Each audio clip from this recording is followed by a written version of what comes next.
नमस्कार, बहुत स्वागत है आपका रिपब्लिक के डिजिटल प्लेटफॉर्म पर। मैं हूं आपके साथ सलोनी श्रीवास्तव अजमेरा। पश्चिमी यूपी में एक मशहूर कहावत है, जिसके जाट उसी की ठाट। आज जब यूपी में सत्ता का सबसे बड़ा संग्राम छिड़ा हुआ है, तो ऐसे में सभी दलों का जोर कहीं ना कहीं चरम पर है। उत्तर प्रदेश की राजनीति में जाट लैंड यानी वेस्ट यूपी का कितना महत्व है, इसका अंदाजा लगाना मुश्किल नहीं है। बीजेपी के चाणक्य समझे जाने वाले केंद्रीय गृह मंत्री अमित शाह ने दिल्ली में तकरीबन 250 जाट नेताओं के साथ मीटिंग करके ये संदेश दिया है कि जाटों यानी कि किसानों का साथ लिए बगैर यूपी के किले को फतेह करना उतना आसान नहीं है। 2013 के मुजफ्फरनगर दंगों के बाद ये इलाका एक तरफा बीजेपी के पाले में चला गया था, लेकिन हाल ही में हुए किसान आंदोलन ने इस इलाके के वोटों की गणित को इतना बदल दिया है कि सभी दल पहले की तरह यहां अपने लिए संभावनाएं तलाशने लगे हैं।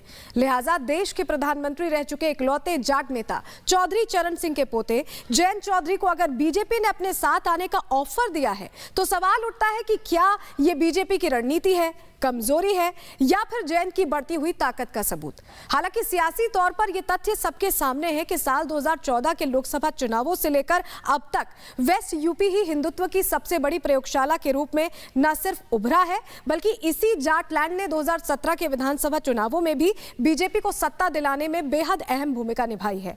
और उसके बाद 2019 में हुए लोकसभा चुनावों में भी इस इलाके ने पार्टी के प्रति अपनी वफादारी दिखाने में कोई कंजूसी नहीं बरती।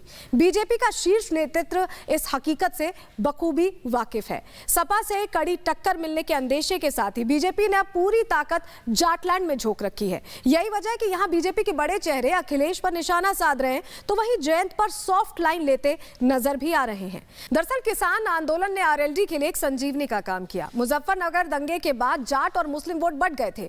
3 चुनावों में सीधा फायदा बीजेपी को हुआ, लेकिन किसान आंदोलन ने मुजफ्फरनगर दंगे को भुला दिया। जयंत चौधरी ने भी लगातार जाट मुस्लिम एकता के कई कार्यक्रम किए। इसके अलावा पश्चिम में जाट प्लस मुस्लिम कॉम्बिनेशन सबसे सफल रहा है। यूपी में जाट 2% है, वहीं पश्चिमी यूपी की बात करें तो 17 से 18% है। जाट और मुस्लिम मिल जाएं तो पश्चिमी यूपी की कई सीटों पर क्लीन स्वीप किया जा सकता है।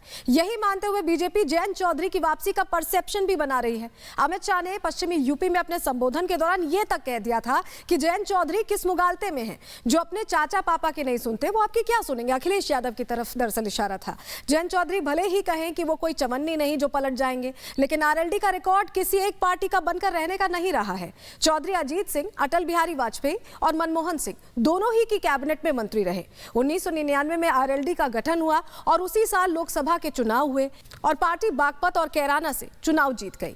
2004 में पिछली 2 सीटों के अलावा तीसरी बिजनौर भी जीत गई। 2009 में आरएलडी ने बीजेपी के साथ गठबंधन कर लिया और 5 सीटों पर जीत हासिल की, लेकिन बाद के लोकसभा चुनाव में आरएलडी यूपी में एक भी सीट नहीं जीत सकी। ऐसे में सवाल उठता है कि जब पार्टी बहुत ज्यादा मजबूत नहीं है, तो फिर बीजेपी जयंत चौधरी के पीछे क्यों पड़ी है।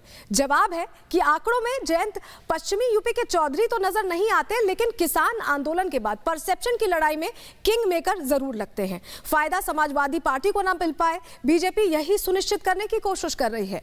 चौधरी को लेकर कंफ्यूजन बनाने या फिर मुजफ्फरनगर की याद दिलाने में पार्टी सफल होती है तो ट्रैक रिकॉर्ड को देखकर कह सकते हैं कि बीजेपी फायदे में रहेगी। बहुत शुक्रिया जुड़ने के लिए।